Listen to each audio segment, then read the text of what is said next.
नहमदुहु व नुसल्ली अला रसूलिहिल करीम अम्मा बाद फ़ाऊज़ु बिल्लाहि मिनश शैतानिर रजीम बिस्मिल्लाहिर रहमानिर रहीम। बहुत शुक्रिया स्पीकर साहब। मेरी नज़र में बजट आदाद व शुमार का गोरख धंधा है। ये बजट शहरी सिंध में एहसास महरूमी पैदा करेगा और पिछले 15 सालों की तरह ये बजट भी सिंध के शहरी इलाकों को खंडर बनाने के लिए है। इससे रही सही शहरी सहूलतें भी छिन जाएंगी। मेरे सीधे हाथ पे और मेरे साथ बैठे हुए तमाम अराकीन इस बजट को पहले रिजेक्ट कर चुके हैं, लेकिन मैं आपको ये बताना चाहता हूं कि मेरे उल्टे हाथ पे बैठे हुए जितने हुकूमती अराकीन हैं उनमें से तमाम अराकीन की वीडियो निकाल कर देखिए। आपको 2 मिनट की तारीफ के बाद 8 मिनट के वो तमाम इलाकों के मसाइल नजर आएंगे जो आज भी इनके हलकों में हल नहीं हुए।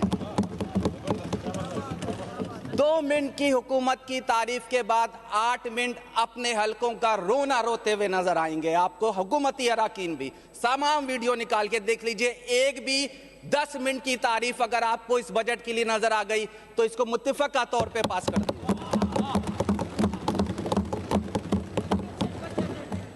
वज़ीर आला साहब के लिए एक शेर कहना चाहता हूं।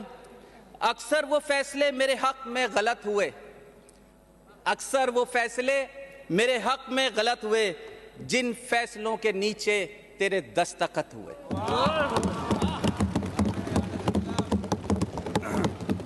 जनाब स्पीकर, तमाम लोगों ने तकरीबन तालीम, सेहत, पानी पर बात कर रही है। मैं भी उसी पे बात करूंगा। बुनियादी मसले और पिछली 15 साल हुकूमत इन तमाम मसलों में से किसी भी मसले को 1% भी हल नहीं कर पाई है। सिंध 6.5 करोड़ आबादी के नफूस का सूबा है, जिसका 34% कराची है, मगर सिंध के पानी का 1% पानी कराची को दिया जाता है। और वो 1% पानी जब कराची आता है तो रास्ते में सैकड़ों जगहों से चोरी होता हुआ आता है, और कराची आने के बाद भी वो कई जगहों से चोरी हो रहा होता है। तो वो 1% पानी भी आज कराची को नहीं मिल रहा है। उसके बाद वाटर बोर्ड की नाअहली की वजह से सिंध गवर्नमेंट ने, जब से वाटर बोर्ड को अपने सिंध गवर्नमेंट के अंडर में लिया है, उसके बाद से उसके बजट का कुछ नहीं पता। एक छोटी से छोटी लीकेज बनाने के लिए भी उनके पास पैसे नहीं होते। ये जो 540 MGD पानी है, ये 540 MGD पानी सिर्फ नाम का पानी है जो कराची को दिया जाता है। ये 300 MGD से ज्यादा पानी नहीं दिया जाता, जबकि इसकी रिक्वायरमेंट आज 1300 से 1400 MGD पानी है। 2010 में जब मुस्तफ़ा कमाल भाई ने मेयरशिप से बर्खास्त होते वक्त ये फाइल वज़ीर आला साहब को दी थी, उस वक्त 650 MGD पानी के लिए K4 का मंसूबा हाथ में दिया गया था। उस वक्त की आबादी और आज 14 साल बाद की आबादी K4 के मंसूबे नहीं, K5 के मंसूबे की मुतकाजी है।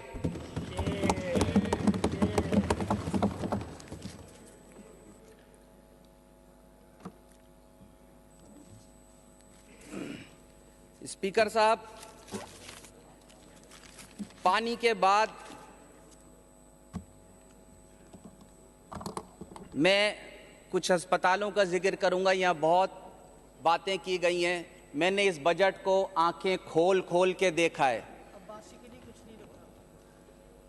6.5 करोड़ आबादी के लिए सिविल अस्पताल का नाम लिया जाता है, JPMC का नाम लिया जाता है, कार्डियो का नाम लिया जाता है, गम्बट का नाम लिया जाता है। मुझे बताइए 6.5 करोड़ आबादी के लिए क्या ये अस्पताल बहुत हैं? क्या इस पे सिंध हुकूमत को फख्र करना चाहिए,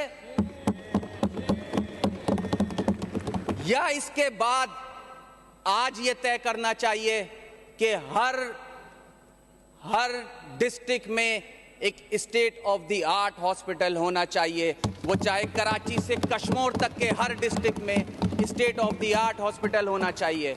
उसके अलावा ट्रॉमा सेंटर हर टाउन में होना चाहिए। मेरी बहन ने कहा, मेरे और भाइयों ने कहा कि देखिए ट्रॉमा सेंटर इस सूबे में बहुत ज़्यादा ज़रूरी हैं, जिससे लोगों को सहूलियात मिलेंगी।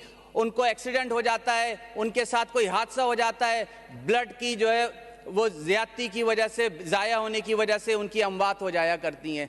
कौन जाएगा सिविल हॉस्पिटल सुरजानी से, कितनी देर में पहुंचेगा? कौन जाएगा तेसर टाउन से, कितनी देर में पहुंचेगा?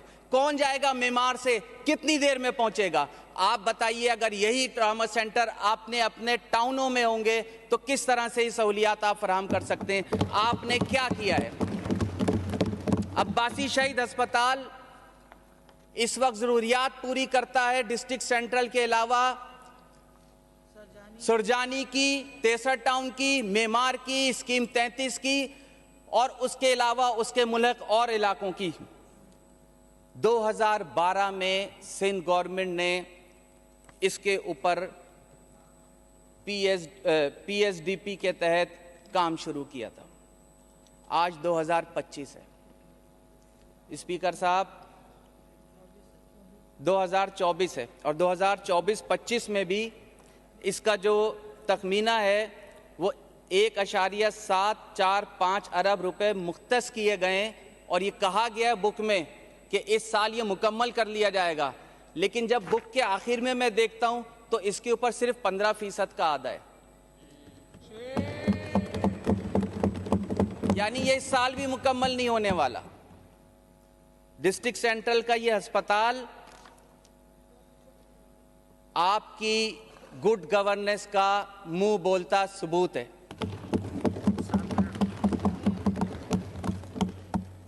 मेरे हलके में अर्बन अस्पताल है। 2023-24 के बजट में अर्बन अस्पताल को 10 करोड़ रुपए दिए गए थे। मैंने वहां का विजिट किया है। 5 लाख 2023-24 के बजट में मैंने, और वो 10 करोड़ रुपए वहां लग चुके हैं, ठेकेदार को पैसे जा चुके हैं।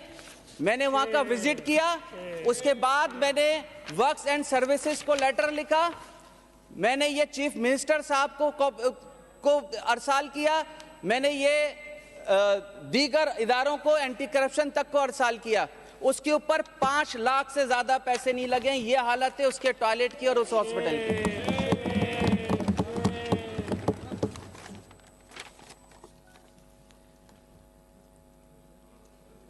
इसके बाद एक हॉस्पिटल है शादमान टाउन चिल्ड्रन हॉस्पिटल।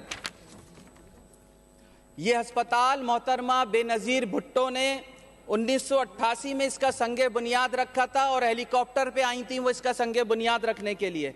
2002 में जब मुत्तहिदा कौमी मूवमेंट की हुकूमत आई तो इस अस्पताल को शुरू किया गया।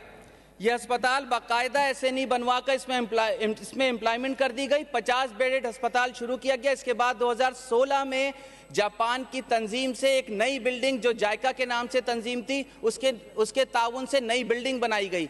लेकिन स्पीकर साहब फिर 2016 में ही सिंध गवर्नमेंट ने इस अस्पताल को एक PEI NGO के हवाले कर दिया और इससे 10 साल मुआहदा किया।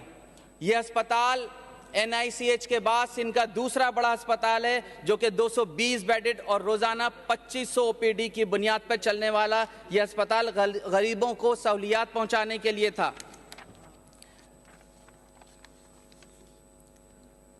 यह अस्पताल इस दौरान 3 से 4 दफा बाकायदा बंद हो चुका है।